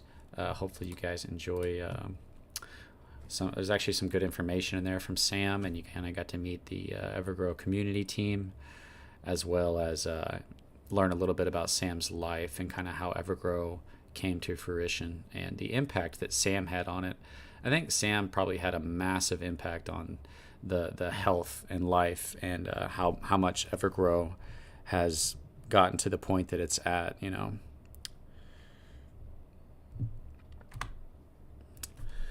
All right, guys, if I don't see another comment in like 5 seconds, I'm just going to end the stream. But thanks for hanging out, everybody. You guys have a good night, and I'll post the video with all the important information.